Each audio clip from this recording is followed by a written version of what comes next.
long ago.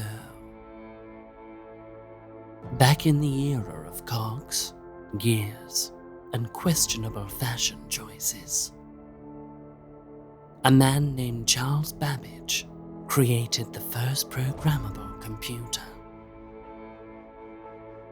And in 2004, two pioneers named Adam Curry and David Weiner invented podcasting. If they had known what was to come, they might have burnt every blueprint and smashed every microphone before the rest of us got our hands on them. Welcome to Technically Inappropriate, the podcast that proudly lives up to its name, while recklessly plunging into the tech world to ask the questions nobody really needed answered. Meet our hosts, Rob, Russ, and Tony. Three tech veterans with get-off-my-lawn levels of experience in the software industry. Their commentary is best enjoyed behind a safety fence, and maybe grab some protective eyewear and hard hats while you're at it. But since you're already here, probably by accident, why not stick around and subject yourself to an assortment of hot takes and half-baked insights? Man, I could go for some half-baked ice cream right about now. How late is the store open? Anyway, strap in, because this is Technically Inappropriate, where we break down the big questions in tech and somehow make them worse.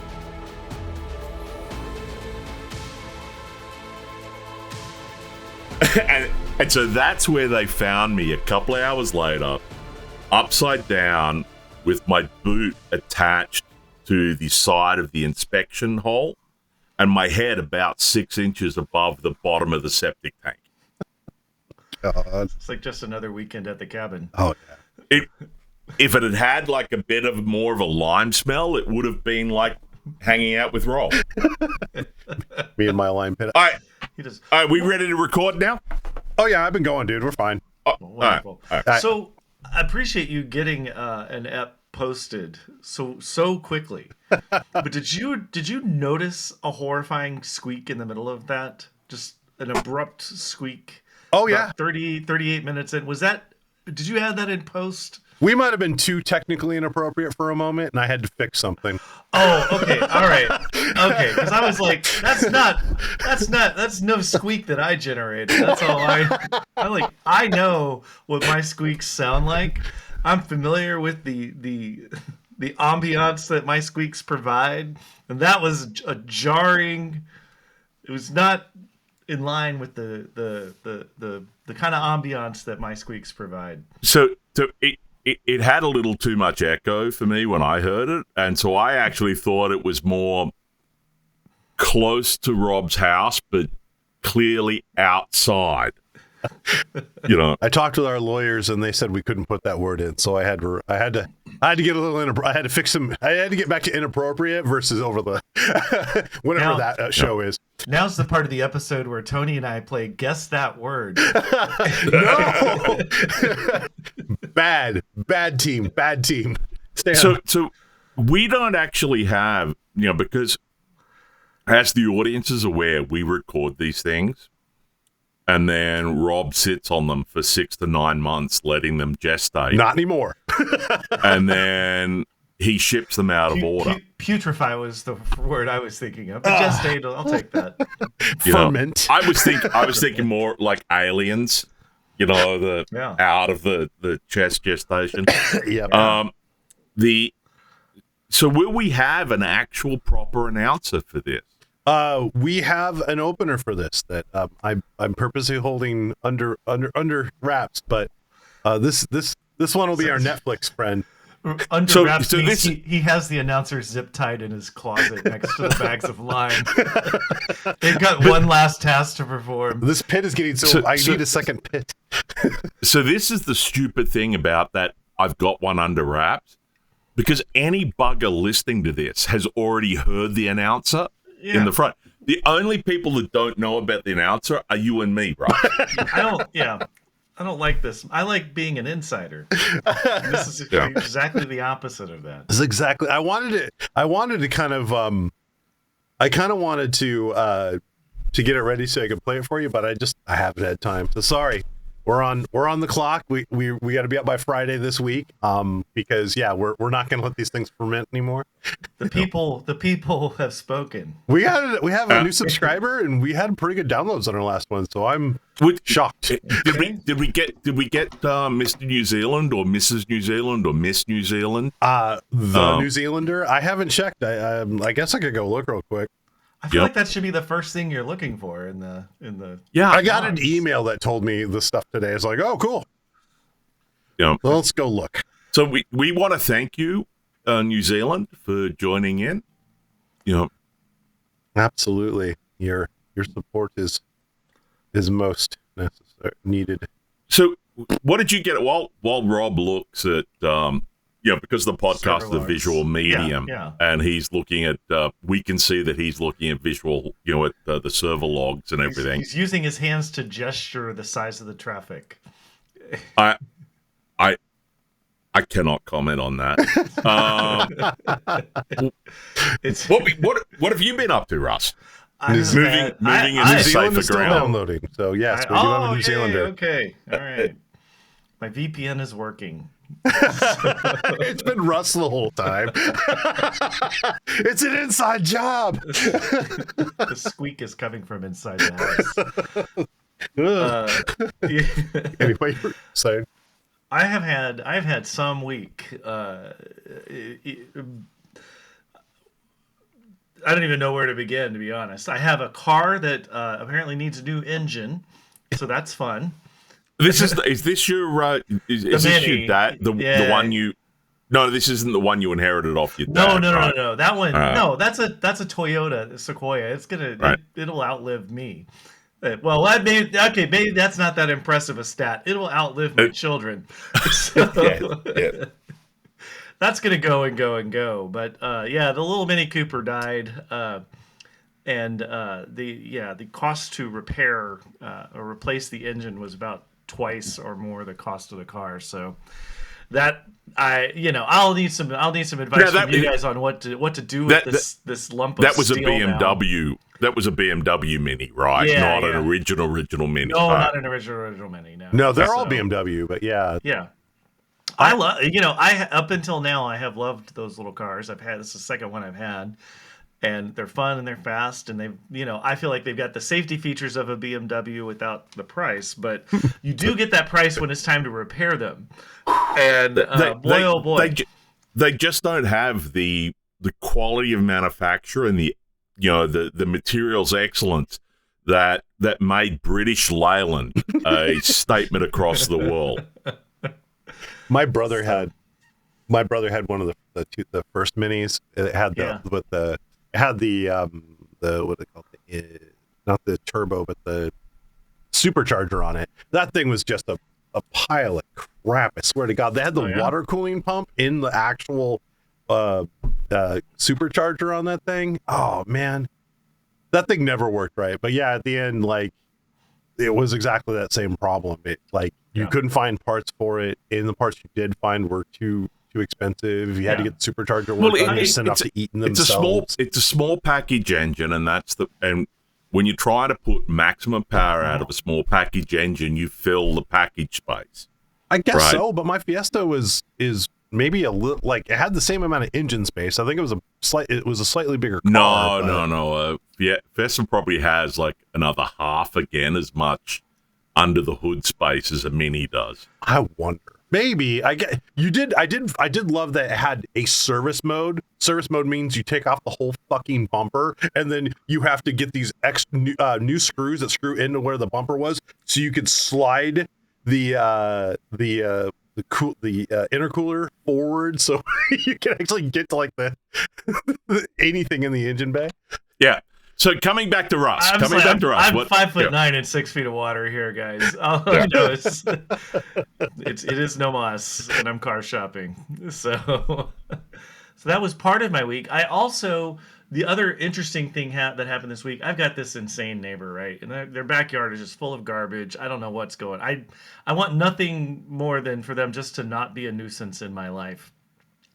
And I was doing something out in the driveway area the other day, and I could just smell this horrifying aroma, and not from an ordinary squeak.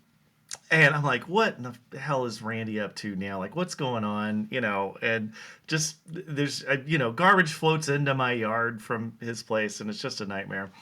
And I discovered it wasn't my neighbor, or maybe it was. The mystery is yet to be solved. But I did find the source of the aroma, which was a putrefying raccoon corpse that was laying in the bushes under my house. I knew it was a raccoon because the tail was still intact, but the rest of it was like an alien had burst from its chest, and its face was all desiccated. I mean, it was terrifying. It was like, and if you were just observing, if you were just peeking out your window at me, walking through my driveway going, well, there's a funky smell around here. And then I look down and I see it. I'm like, ah!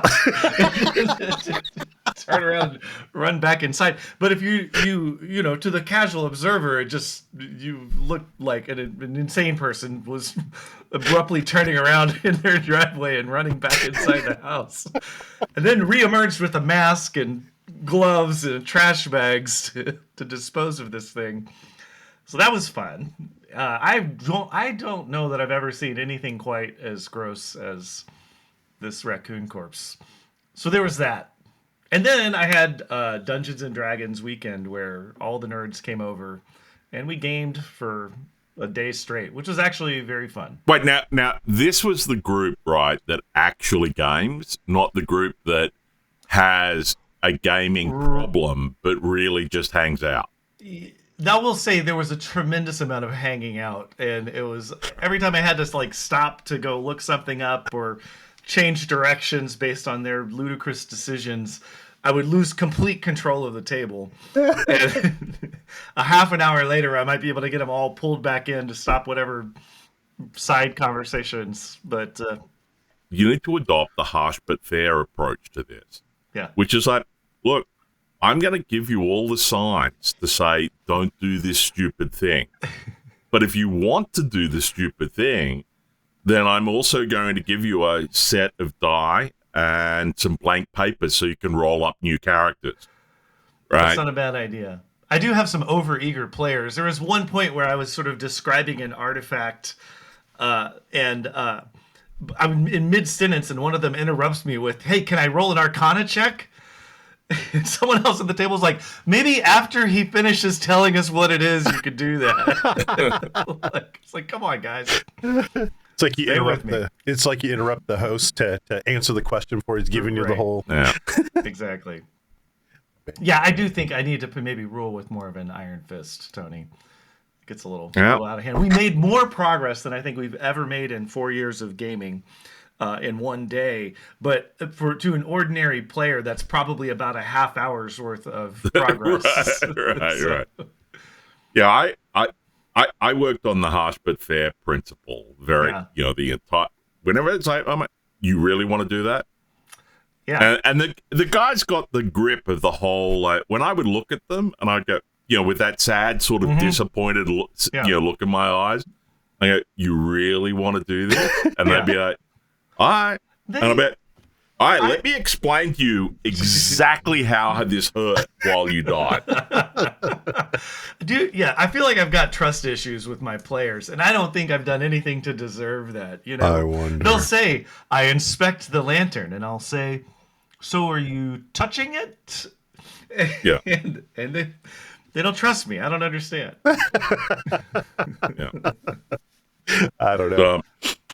All right, that was my week. What about you, Rob? Oh, let's see. Well, I completed Project Pi, so I was able to learn quite a bit about how the 6.13 kernel is actually fucking awesome. So the Pi project is good and rolling. From there, getting ready for darts this season. Since I was injured last season and couldn't throw, I decided to make up for it by joining 3 teams instead of just 1. Ooh. Yeah. Remind me what injury prevented you from playing darts? Were you not able to? You weren't able to drink? Yeah, exactly. I couldn't raise the pint, so therefore it wasn't worth my time. Or no, I had that slip disc in my neck. Rob wasn't mentioning, but he plays in a contact dart league. Yeah. And ever since they took on that team of acupuncturists, it's never been the same. Solved all my pain, though. I mean, I think Bud Light had the best commercial ever. Full contact golf. If you go check YouTube if you've never seen that, it's so good. Check that out. Oh, it was awesome. So yeah, that's been going on. Outside of that, my friends are trying to get me to play like video games and shit again. Like I ever have time for that. And then yeah, I've been working with a bunch of different people for the podcast. I've been reaching out to a bunch of like, well, if we can't get this, wonder if I could double down and find even more talented people. Do you have an elevator pitch where you're describing what this is to people that you're trying to rope into this? And what lies are you telling them? I think I it's a good. Let me look it up. I can actually tell you what I've said. So while Rob's looking this up, Russ, yeah, I told Sarah, I said, well, Rob's looking for like real. He was speaking to a real, actual, talented voiceover person that had done, like A-list type voiceover, and he told me this, and she's like, oh, okay, and I'm like, yeah, and then I said, like, you gave her a copy of like what we talk about, right? Yeah. That you've got to share full disclosure.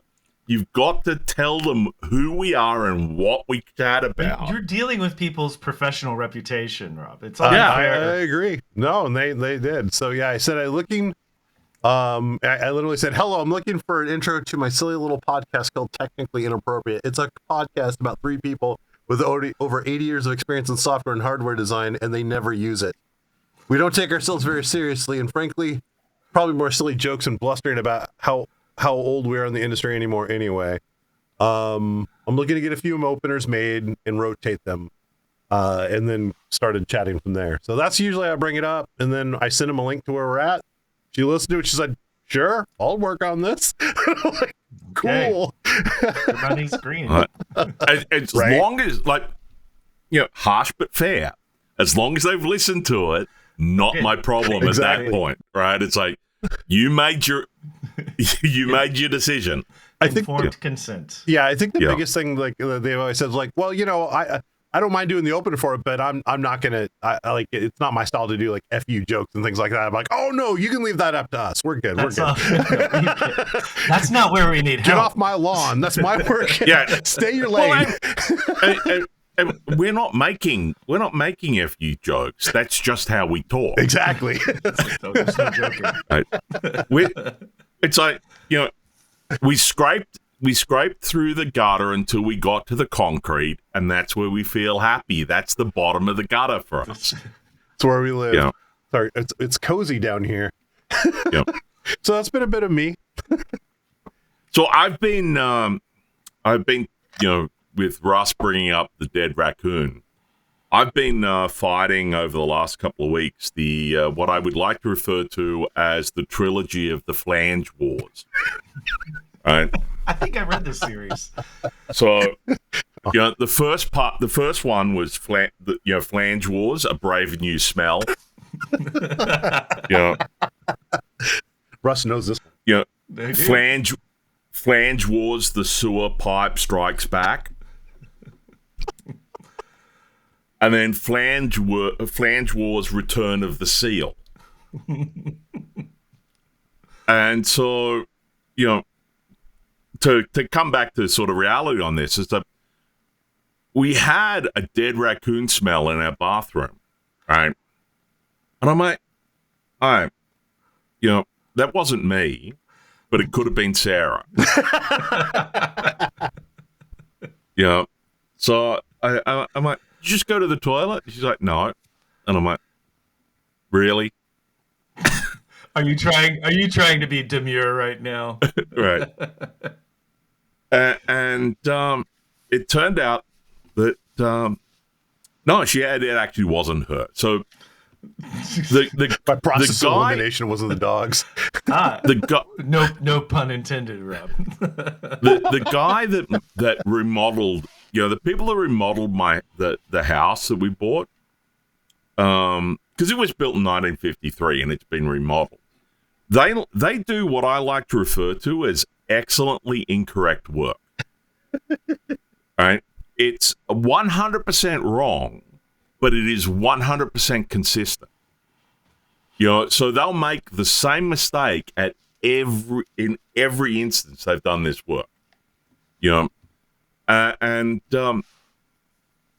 I take the toilet, I take the cistern off, and I look at the flange. There are 6 screw holes in the flange. He's put screws in 3 of them. Only 2 of those screws actually hit the subfloor.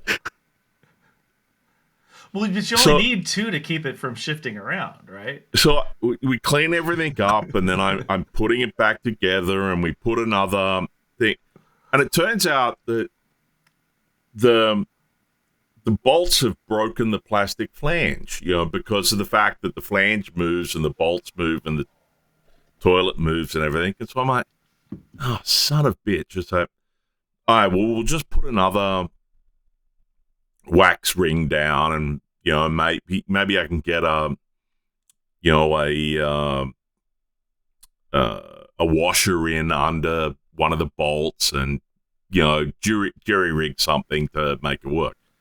I was like, no, that's not going to happen. So I've replaced 3 wax toilet rings in the last 2 weeks, trying to make that work. And eventually, I had to cut out the ABS pipes under the toilet so that I could put a new flange in.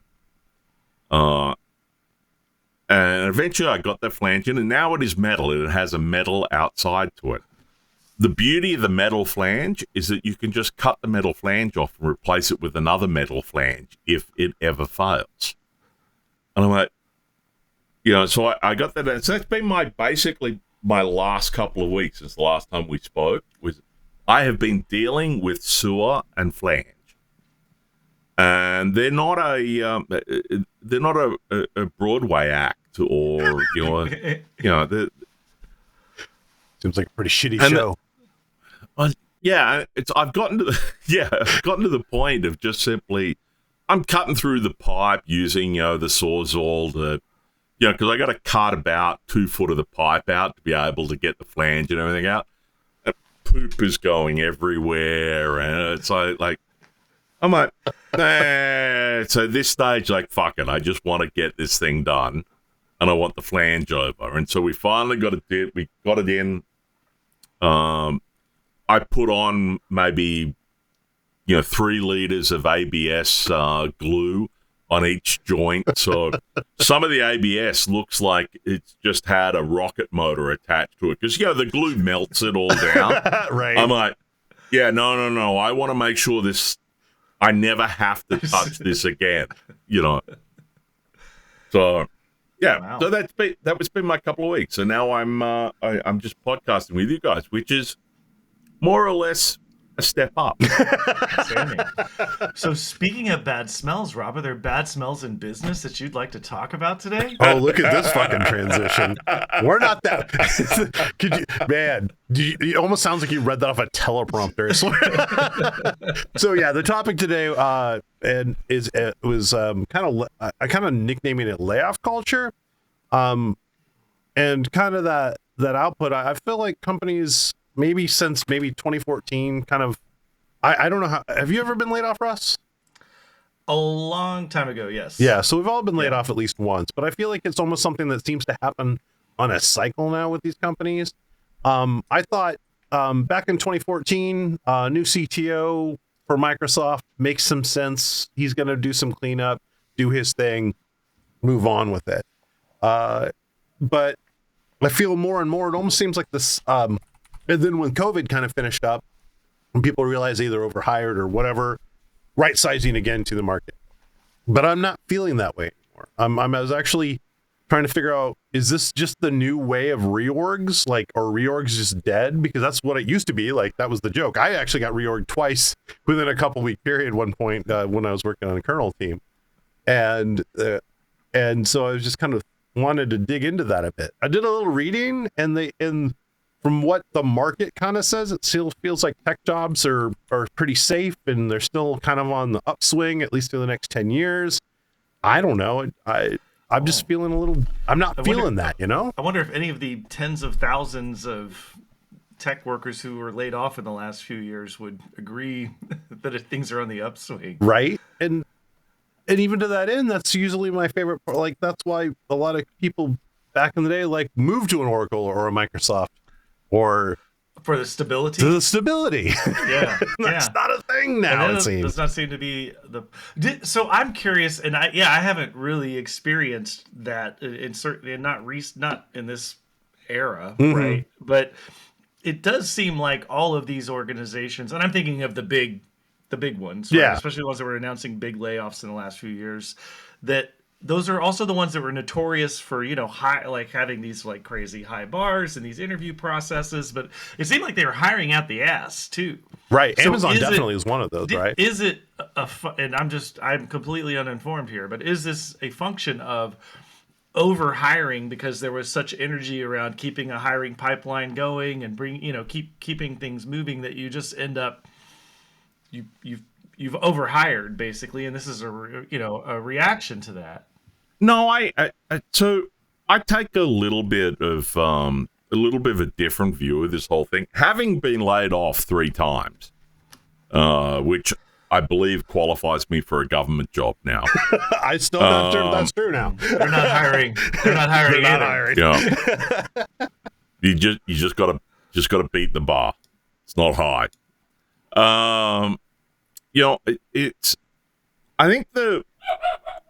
I actually think it is a reason. I think it is a good.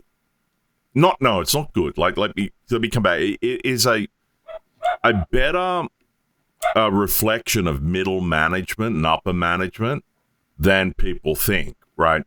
So where I'm going with this is go back 10 years, go back 15 years, when reorgs occurred, what companies would do is they would chop entire groups and they'd move them to another job, right? This is a high tech, other company, other industries. But, you'd take 3,000 people from Windows and you'd move them to Office or something, right? You just move Now, why did they do that? Well, because each little individual manager had their fiefdom and nobody wanted to upset the apple carts and everything.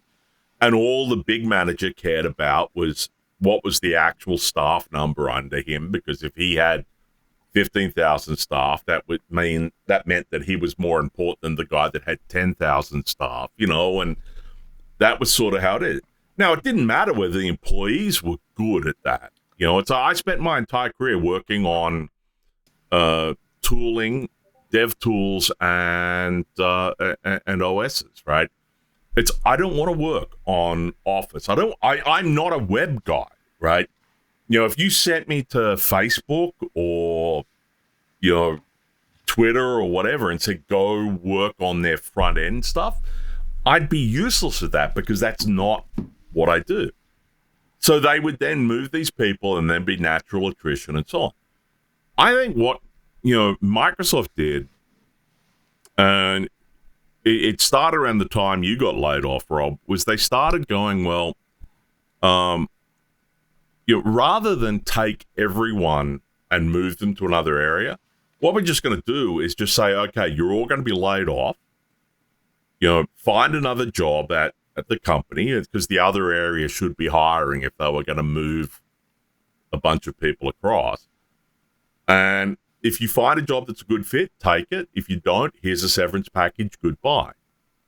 And I think that is actually a little more of a sane approach to it than just simply saying, yes, you've spent your entire life building compiler engines. So now what we want you to do is go over and work on the, file new in Office, right? It's a better approach, I think. It's more fair to the person, the employee, than it is otherwise. Now, you can then have the secondary argument, which might be where you were going, Rob, which is, well, why are they cutting people in the first place? Mm-hmm. But, it's I don't necessarily think the layoff part of layoffs is a bad thing.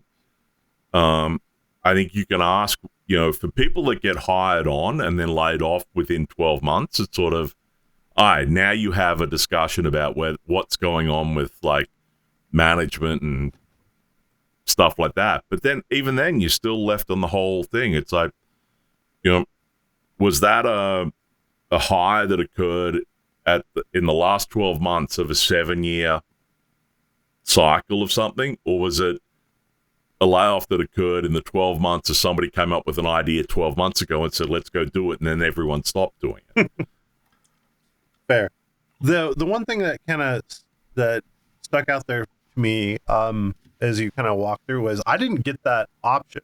Like they said, sure, you can apply for other jobs at Microsoft, but you're going to be an outsider doing so, and you got 2 days to clean out your desk in GTFO. Well, that's because you didn't score high enough on your evals. Sorry about that, Rob. No, a lot of people think. Yeah. So I guess I like the idea of like saying, that we're riffing this, and then maybe you have like 2 months to figure out. I think they used to do that, right? No, I think I honestly, I think you got caught in the fact that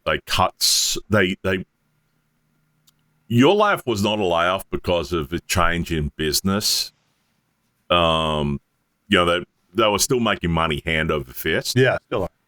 Your layoff was because they decided they wanted to fundamentally change the way the engineering teams work. I think it was a bad idea. I agree. Like, I am with you. I did not like laying off Test. I think that caused a drop in software quality that has never been recovered. But you still don't think they've recovered, eh? No. Look at the steamy pile of turds that is the Windows inbox apps. I don't think they've recovered from that, but it was their decision to make a change in thing. I think in normal cases, in the smaller layoffs at Microsoft had that 2-tier model where, if you were somebody they wanted to keep in inverted commas, right? They would tell you, it's like, okay, here's your layoff package. You've got, few months to go find a job somewhere else in the company. If you don't, here's your money, and off you go. And that's it. And then they had the second tier, which was, you've been laid off. Here's your bag of cash. Please never darken our door again. Right? And so those people were like the ones they were just cutting bad performance, right? The first group were the people that were like, hey, go find it. We could have moved you to another group, but you might not like it there. You might create problems there. You might be a poor performer because it's not your thing, right? If you sent me to, user education, I'd be a worthless employee writing docs. Boy, how right? Because it'd be like, my doc would be like, look at the fucking source code. It's in Git. Don't be an ass. Piss off. Right? And, it's you wouldn't put me there, but some people might love that, and they should interview and get that job and so on. I shouldn't just be given it because my head count moved from boss A to boss B, right? And so I think it's not necessarily a bad thing at big companies to do this. I actually think it's a better idea to lay people off, let them find another job internally, and if they don't find something they wanted to do, bag of cash, move on, than it is to say group of people shafted to another role, right? People, to quote, the F.A. Hayek, people are not chessmen to move around on a board at your whims, right? You got to let them let's go all Austrian economics here. You've got to let them move and make their own plans. That's fair. What do you think, Russ? Well, no, I like the model that you're describing where you're giving that employee some agency, right? Like something's going to change, but you've got some control over that change, which seems healthier and a little more people focused than just, whack, we're getting rid of, 10,000 people and replacing them with a bunch of contractors from overseas. But I'm wondering though if that sort of layoff culture that you're talking about, Rob, is I'm not going to argue about whether or not it's necessary for a business because I don't know their numbers, so that's what they need to do. That's fine, but is it detrimental to a culture of innovation? And is it detrimental to just the culture you're trying to build in a company if people are running around worried they're going to get riffed, or but then also I think as importantly, what does that do to that culture of innovation if everyone's worried about reorgs and things moving around and priorities shifting and people not being there anymore? That's a really good point, Russ. It's like management in the last maybe 10 years at Microsoft with all the layoffs. Management has not covered themselves in glory with the way they have announced these things and described it, and I get it, because laying somebody off is hard, and laying off, like when you're sitting there cashing, $300,000 a year paychecks, and you're taking a, first year dev and saying, yeah, that new mortgage you've got, bad luck, you can't pay that. It's hard to do that. And people don't want to do that. And they haven't done a good job of explaining that, just saying, look, some of you are getting fired, laid off for performance. It's like, you're not a fit. We screwed up hiring. Sorry about that. We're not saying you're a bad employee, but you're not the right employee for us. Some of them are like, well, you could be the right employee for us, but we don't have, this role needs to go away, right? We can no longer afford to spend X millions of dollars funding this type of dev, so go work on something else, right? And they just haven't been able to articulate that, because I think it is a challenging thing to look somebody in the eye and say, yeah, you're getting, you've got a couple of months to find a new job. We don't need you. You're a special snowflake, but we don't need you. Hey, it's not we don't need you. It's like, we'd like you to stay in another role, but if you don't like any other, and this is the thing, it's like, I looked around the two times I got laid off at Microsoft, and I was like, yeah, I don't really want to work on anything else they're doing.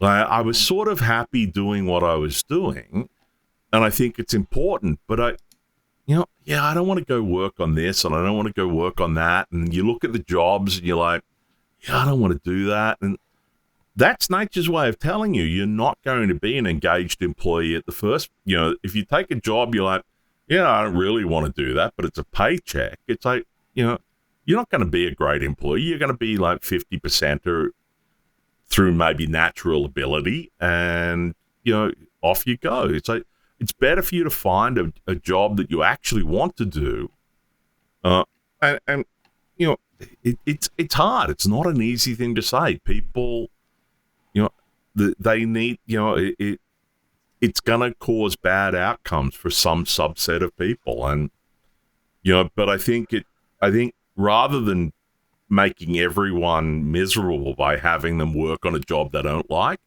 giving them some, I think as Rob said, give them some agency, or maybe you said it, Russ. Give them some agency and let them make their own choices is a better approach. Yeah.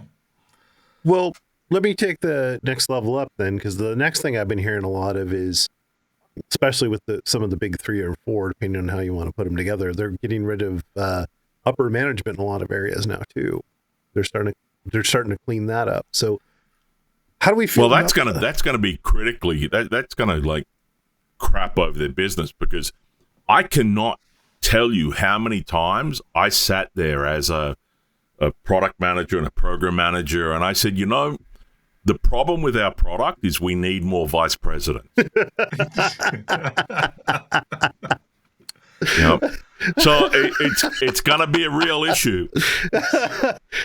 I remember being in some of those meetings. Who's going to make those PowerPoints? That's right. I think that's fine, because I get the impression that my read on some of this is that well, one, these orgs aren't taking the kind of reputational hit from mass layoffs that maybe they once would, but it also strikes me as sort of a quick fix to a problem as opposed to addressing the underlying, business issues that are creating that situation, and that falls squarely on upper management, right?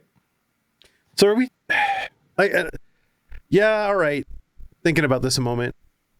So are we saying that,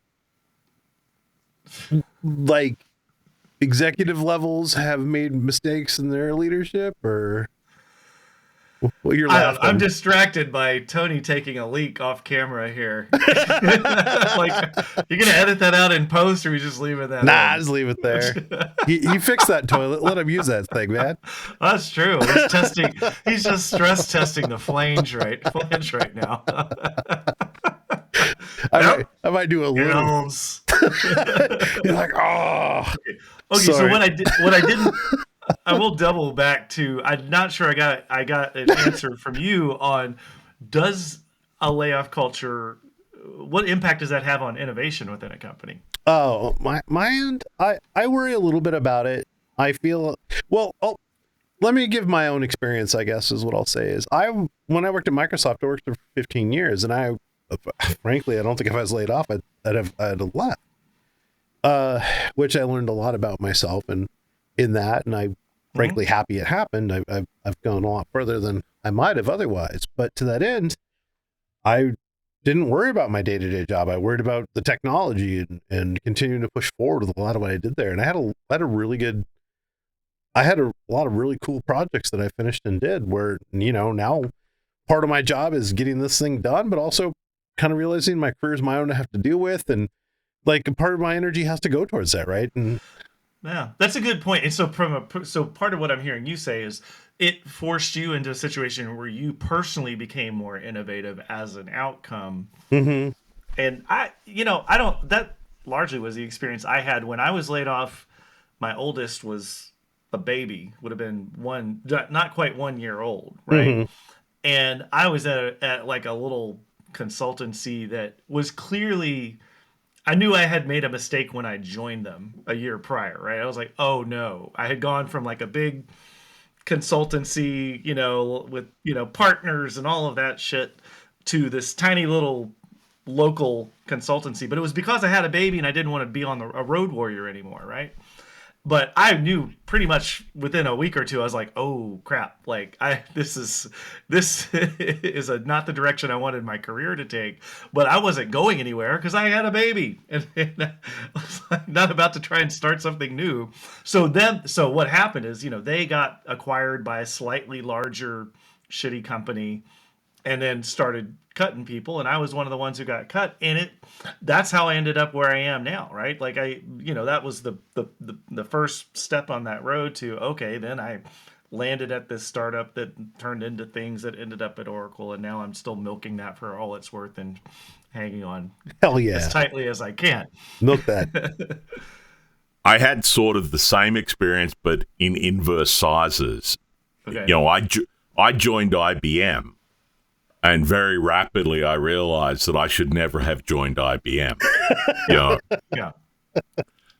And so, I came in because people had told me that I had worked with at Microsoft that had gone to IBM, had said, like, oh, no, IBM's changed. And it's all different and everything. And then I took a role with them. No, it hasn't changed. They're still... if IBM's known for anything, it's their dynamic, ever-changing culture.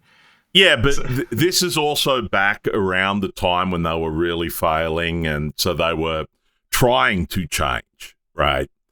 I got there and I'm like, no, they haven't changed. And, I thought Microsoft was bad, and it's like these guys were like, oh my God.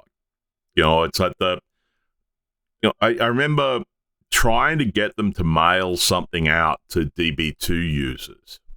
And I'm saying, look, we have to send this to DB2 users. And the people whose job it was to mail stuff were like, well, we'll consider it. I'm like, wait, what? Your job exists to simply mail stuff out, right? They're like, Oh, yeah, but we make the decision as to whether or not you should be able to communicate with the customer. I'm like, you have no ownership of the customer. It's like, why are you doing this? You know? And, oh, yeah, it was just, I was there, I think, a little over 7 months before I left, you know? And I'm like, yeah, you know, it was not good. And but that's what I think is, if they had cut my, you know, if you had imagined, right, if they had cut my position, because they actually laid me off. This was the beauty of the whole thing. I got a leaving bonus from IBM. And, you know, if they had cut my position and moved it somewhere else, I would have been just as unhappy. Actually, I would have been more unhappy, because I probably would have gone somewhere which had even less affinity for my skills, but with all the stuff that pissed me off about IBM. And so, you know, I actually enjoyed having them laid me off, right? Because it gave me freedom to go and do something else. You know, Won't argue that. I mean, that was I've only ever been laid off once, but I have to say it was quite a nice experience. I don't know why, but it was. It's a nicer experience if they hand you a sack of money. Oh yeah, that's the best layoff. part about it, now, right? In the situation I'm describing, it was a layoff in the sense that they brought me in and said, "We're going to make you a contractor now." Like, oh, that's like, well, here's my rate. We need to negotiate a contractor rate, not right. And yeah, I think they really thought that. Yeah, it was a tiny bunch of dumbasses, and so there was no sack of money though. I was like, oh shit, I gotta buy formula this week. I gotta get diapers. and to some extent, right? You know, to some extent, I support, you know, workers' rights in the sense that the worker has the right to carefully dial in the amount of effort they give based on the amount of money that the employer is paying, right? If you pay me an absolute shit ton of money, I will work 180 hours a week to deliver what you want. If you're paying me a nickel and, you know, a little bit of money and you're nickel and diming me on everything, and you say, I got to pay for my own parking and stuff like that, yeah, I'm going to give you what your average DMV employee delivers, right? You know, and that's the spectrum. And I have absolutely zero problem with workers delivering that, because companies do need to understand that workers are not simply cogs that you can replace, and there's individual value in every worker. And a loss when you rip these guys sometimes. I mean, that's expensive. It's expensive. And you lose an incredible amount of institutional knowledge often when you get rid of these people, right? And so you need to, like, pay them commensurate with that. But I also look at it, it's like, no, like, if your entire value is that you're a member of the union with 40 years of union dues that you've paid, therefore you must get the highest pay rate, and you would make a brick and two short planks look smart, then no, I disagree with that as well. The individual employee must be valued on their individual capabilities and their individual value that they add to the company and to the customers. I worked with a guy many years ago. I worked with a guy, and he did product support for Microsoft Works for DOS. If you remember back in the day. Oh man, that made my head hurt. And I would happily chat to him over a cup of coffee in the break room, and I would never ever meet him anywhere else because I just couldn't put up with the guy. But the people that he spoke to absolutely loved him. Like, when they did surveys, he would regularly come in at like 99.97% favorable amongst the people that he spoke to. Like, he was dialed in on the people that he spoke to, and he did a fantastic job for that. And if I was the manager, I would say, this is your role. You are a diamond that is in the exact right spot. Let me make you happy and keep the customers happy. But then eventually, works for DOS stops being there. Now, is he able to move? Well, that's when you get layoffs happening, and that's when you get firings and let go. But he was absolutely brilliant at the job that he did, and he needed to be rewarded for that. Makes sense. So where does it? So to kind of land our plane and kind of roll us into the maybe with everything going on, we shouldn't talk about landing planes anymore. To bring the train into the station, what in the so what does the future for all this look like? Do we just expect that there's always going to be this cycle of hire and riff? I think that there has to be, right? Mm-hmm. If you cannot hire and lay off people in a cycle, then what you're going to end up with is you're going to end up with, ossified industries that will never be competitive, right? Okay. And that's bad for everyone. I agree. Think about it. Like, if you couldn't lay off the buggy whip manufacturers when they moved to automobiles, would that be good for society? They just got to move into a different market. Yeah. I know which one it is. Well, yeah.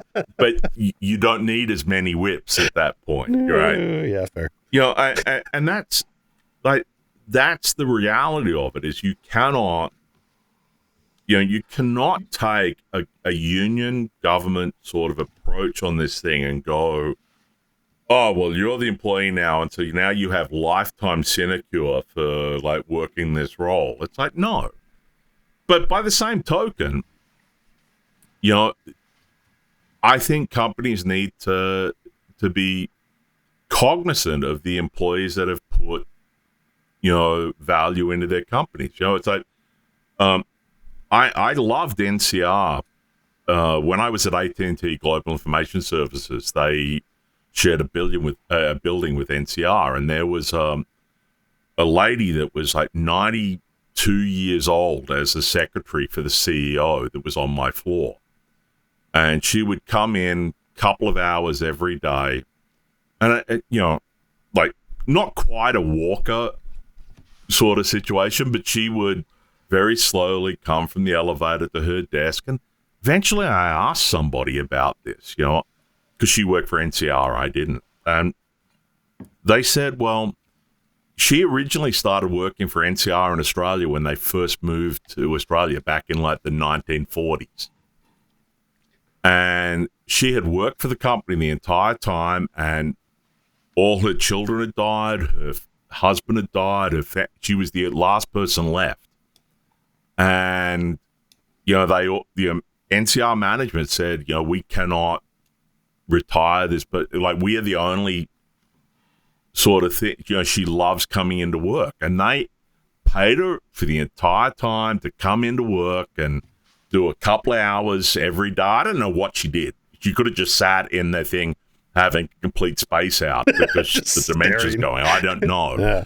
But, they paid her for that thing. I thought that was fantastic. It's like she put in 50 odd years at NCR, and the company looked after her. Now, I don't think the company looked after her. I don't think NCR America gave a rat's ass about this woman. But I think, when NCR was bought by AT&T, so I don't think AT&T gave a rat's ass about this woman. But there were enough senior management at NCR Australia that looked after her. And I don't know what happened to her because I left AT&T. She was still there when I left. Yeah. Right? It's just bronze now. She might still be there. Right, exactly. She might be bronzed in an elevator somewhere. I don't know. Yeah.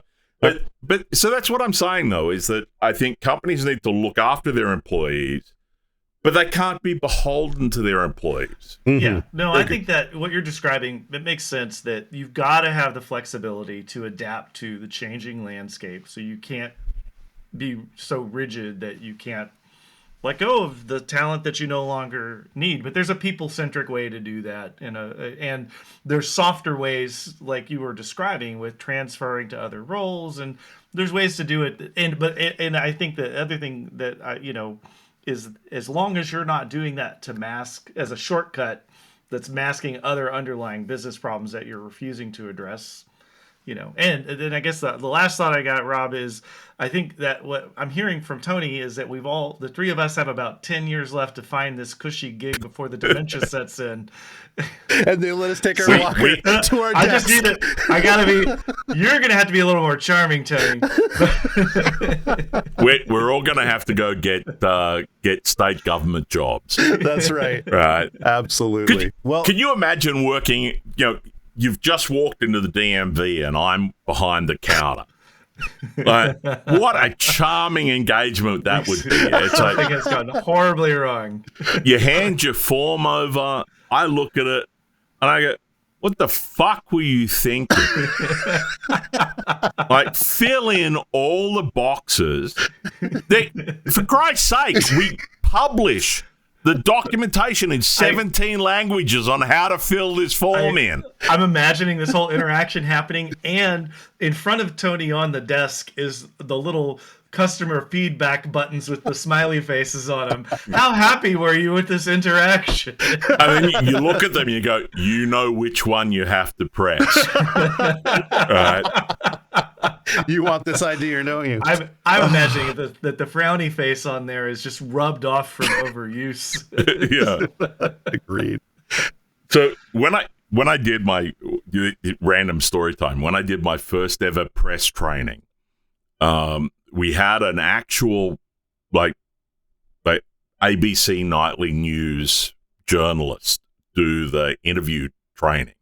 This is somebody that was on national television. Do you have their number still? I might need them for an opener. No. This was back in the day when national television actually mattered. Yeah, right.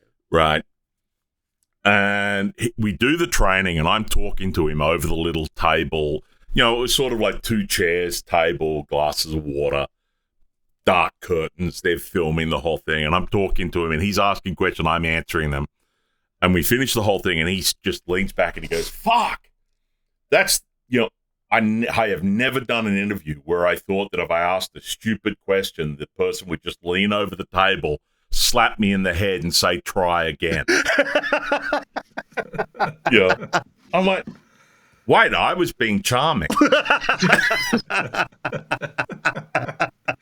Well, I came into this with a different thought of the outcome, but this is a good conversation. I kind of get a little bit more about it, and some of the stuff you said did ring true. I do feel like there were times, even when I was at Microsoft, where they could have probably used with a good culling or two that just simply wasn't coming at that time. And as long as done ethically and done with a little more foresight, I think, yeah. I honestly think, Rob, I think 60% of the problems with the layoffs are due to management having poor communication skills about it. Makes sense. Right? And not understanding there are different levels of layoff panic, right? We had Russ going, shit, I'm getting laid off and I've got a young baby and I need to buy milk and, all this sort of thing. And then there was me when I got laid off and I've got like a year of pay and benefits in a big bag and I have no mortgage, no debt, no nothing. I'm like, you've just given me, I get to take a vacation for a year. an enormous bag of cash, right? So I am clearly going to be less annoyed about the layoff, or less scared about the layoff, than Russ is. Right. All the time management working on your toilet flange. Right, and management is very bad at working out how to talk to those different constituencies. And say, because it's hard, because you have to look a guy in the eyes and say, like, yeah, I know you just had a brand new baby, but I'm laying you off and here's 4 weeks severance, right? Yeah. And, and it's hard to do, but I think the underlying agency aspect of it makes the layoff approach better than we're just going to send you over to, work on our photocopy paper bundling unit, right? Right. Yeah. So I will say the most satisfying part of my layoff experience where they were trying to make me a contractor was we were in the middle of a project that I was critical on that was now not going to make it because I was saying, well, I'm not going to, like, if you want to hire me as a contractor, that's fine, but that's a different conversation than you letting me go. And here's my rate. And they're like, but there's 4 weeks of work left and we don't have the budget for that at that rate. And I was like, well, you're going to have to cut scope. That sounded a little over the table. Like, call me when you're ready. And I walked out. Right. And so I'm with you, Ross. That's the whole thing. It's like, don't lay me off and then call me back, you know, the next time. But by the same token, there's a difference between professional and petulant, right? And part of being professional is, you laid me off. It's like somebody calls me up and says, hey, what's going on here? What was going on? I'll tell you. I'm not going to say, look, that's $750 an hour for me to explain that, you know. I will tell you, I was quoting them a very reasonable rate. I love it. But you don't work for free. That's no. Oh no, and I don't contract for my salary divided by 2,000. Right. So right. Like, that's not how this works. I had this discussion. I moved from providing contract services to being a full-time employee once, and the company that did that didn't understand the whole, like, I work 20 hours a week. That's what you get, right? That was my contract with you. Oh, you want me to be an FTE because you can't be asked doing all the paperwork? Great, happy to do that, right? I'm only going to work 20 hours a week, but, you know, work it out. And they came back and they said, well, we're going to pay you like this amount of money. And I'm like, you understand you are currently on contract paying me 3 times that, right? and they're like, oh, well, we don't know how to do that. And I'm like, that seems to be a you problem, not a me problem, right? You know, I'm happy to be an FTE if it solves your paperwork issues. I'm happy to be a contractor because that solves my budget issues. You know, it's like, let's work it together. And this, I tell people, you don't work for free, but you're not an ass about it, right? You know, when I left AT&T, every meeting I had a one of those red leather diaries for every customer, you know, and every meeting that I would have with a customer, I would like write down date, time the meeting occurred, who was in the meeting, what we discussed, all that in this like red leather thing. And I kept one for every customer. And when I left AT&T, I took those with me, right? Because I don't trust people, because I have trust problems with my campaign people. And I'm like, no, you're not going to blame me for, like, you know, some customers not going to say, oh, but Tony agreed to do all this for free, right? And so I actually had a guy call me on one of their customers, and he's like, you know, oh, yeah, they said you agreed to all this. And I'm like, who said that? And he's like, oh, I said, hang on. And I went, got the book. On the 15th of December, it was me, it was Bruce, it was Trevor, it was Sean, it was Scott. We discussed this whole thing, and I told them that they would need to put a request in for the number of seats for that, and then we would give them a design change request, pricing back on that. You know, and they never bothered to follow through because I gave them a rough idea, which would be $100 a seat. And they said, yeah, it's a bit too much for us. And he's like, oh, great. You know, but this was the new guy that took over my job after I left. You don't ask the new guy just because you've left. You don't work for free. Like if they'd said, hey, could you come in and have the meeting? I would have said, yeah, I'm happy to bring my binder in and my invoice. And a master services agreement. Right. and an invoice. Happy to bring both of those in, you know. So love it. Well, gentlemen, I think we kicked this horse to death. Let's go home. All right. What do you think about, you know, making Rob's life harder for us by continuing to extend the conversation? No. What we do is we adopt the TV channel thing where we give next week's future. Oh, Yeah. okay. Next week on Technically Inappropriate. What are we talking about next Monday? No, and it just occurs to me that because this is a visual medium, he's just going to cut the audio off right at the end of this discussion. Oh no, I'll leave the whole thing. What do we got? I don't know. What do we want to talk about next week? Because we've done layoffs. Mm-hmm. Should we talk about testicular cancer? Yeah, I'm in. Let's do it. You know, Raccoon putrefaction rates. I'll have more data next week. You kept the car. It's a science project now. Did we squeeze all the juice out of enshittification?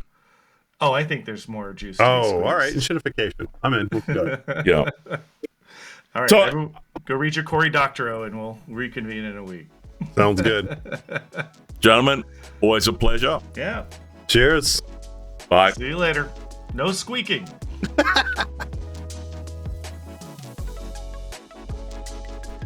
Thanks again for joining us on Technically Inappropriate. As always, this show is written by nobody and should be listened by no one. It is produced by Rob DeFallo.